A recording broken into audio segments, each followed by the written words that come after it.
the truth. Whatever you do, bear nothing. Hold nothing back. We're here to tell the truth, the whole truth, and nothing but the truth. And I'm saying that truth come in every color, every nationality that's out here. And that short track is called Words from Pam Africa.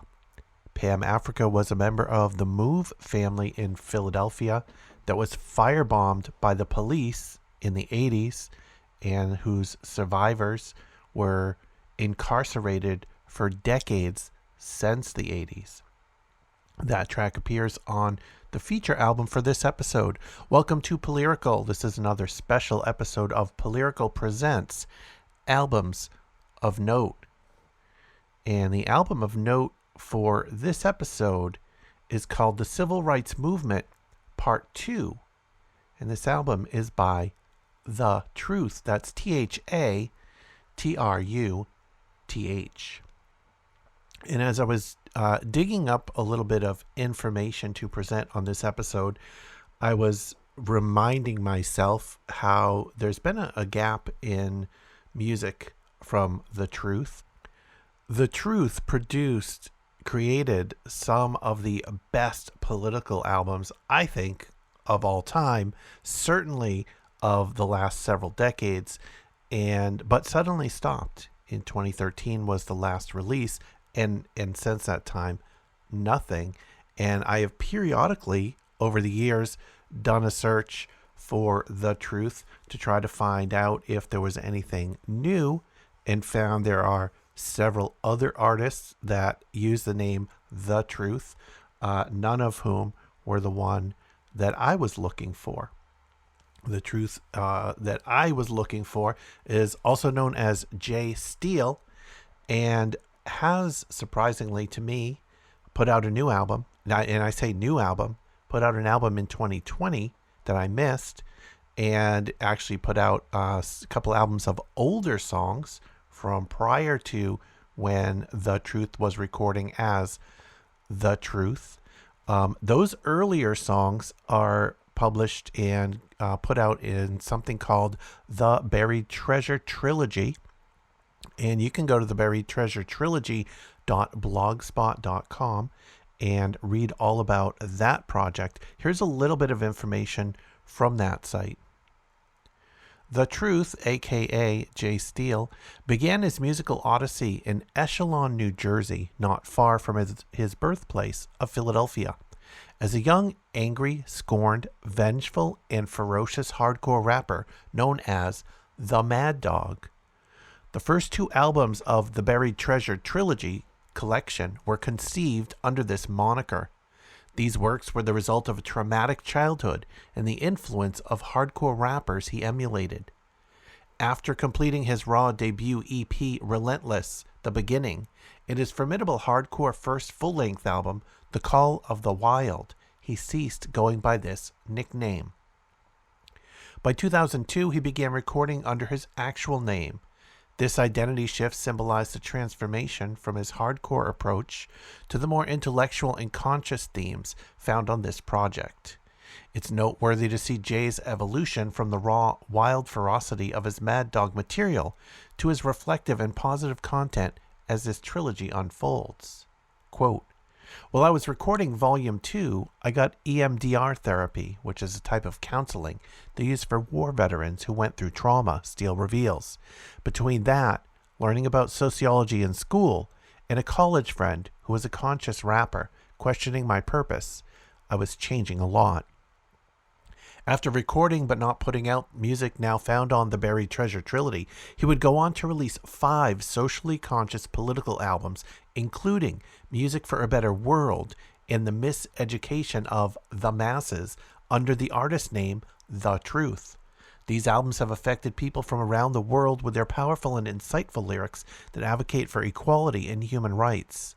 After his 5th Truth album, Jay was diagnosed with a serious medical condition, which left him believing he would not be able to continue as a recording artist. And he mentioned that these albums have affected people from around the world with their powerful, insightful lyrics, and that's absolutely true. I've featured The Truth previously On Polyrical episode 19, so way back in the first 20 episodes of this podcast, The Truth was the featured artist. And all of these 5 recordings done under the moniker The Truth are all fantastic. I had a pretty hard time choosing which album to feature in albums of note because they're all so good. A couple of the other albums that I didn't feature, I played a number of songs off of throughout the history of this podcast. Back to the article here. However, several years later, this is after his 5th Truth album, Jay was diagnosed with a serious medical condition which left him believing he would not be able to continue as a recording artist. However, several years later, while rediscovering and compiling his unreleased, forgotten material from this trilogy in his basement, he found new inspiration and began to write again. Soon after, he was delighted to discover that he could, in fact, still record new songs. While preparing the Buried Treasure trilogy for release, he concurrently began creating his latest album, For the Love.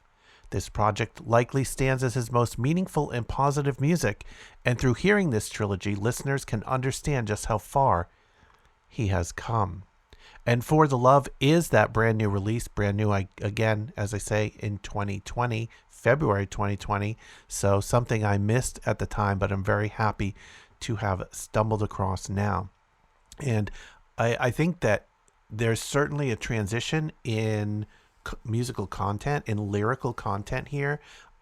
This latest album, not as political as the albums recorded under the moniker The Truth, although those feelings and sentiments and are in those songs as well. There's a couple of really good songs from there that have some political meaning among the other good songs there. The style, you can tell, immediately if you're familiar with The Truth, that this is coming from the same voice.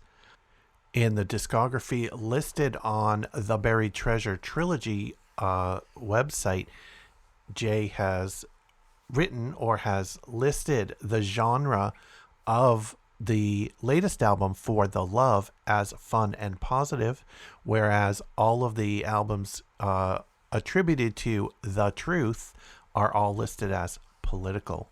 Those albums include Music for a Better World, The Miseducation of the Masses, The People's Music, The Civil Rights Movement, and The Civil Rights Movement Part 2.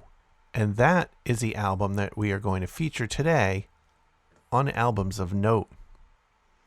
And that has its own webpage as well, the Civil Rights Movement Part 2, or Part II.blogspot.com. You can see the basically notes to this album, and I'll read a little bit from here. I chose the cover for this CD because I was trying to convey to the masses that it was all about trying to make the world a better place.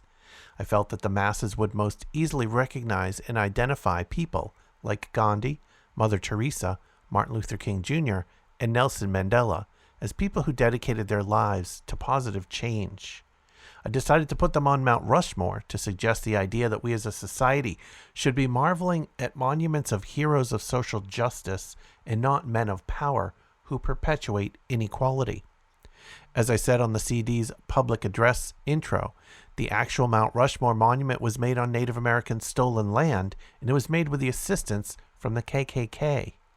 In the intro, I basically wanted to give people a reality check and to introduce some of the types of subjects that were to come.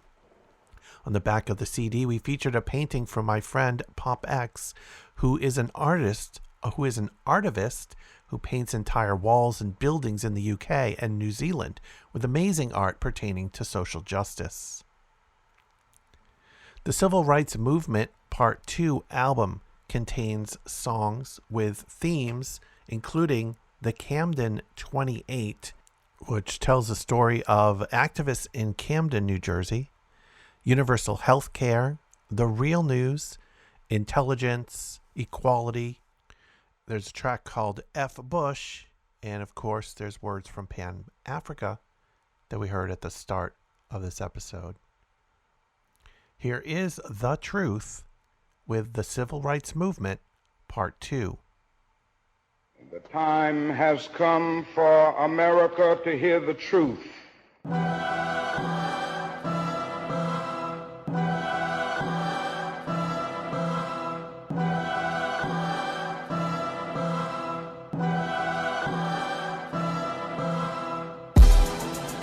It's the truth.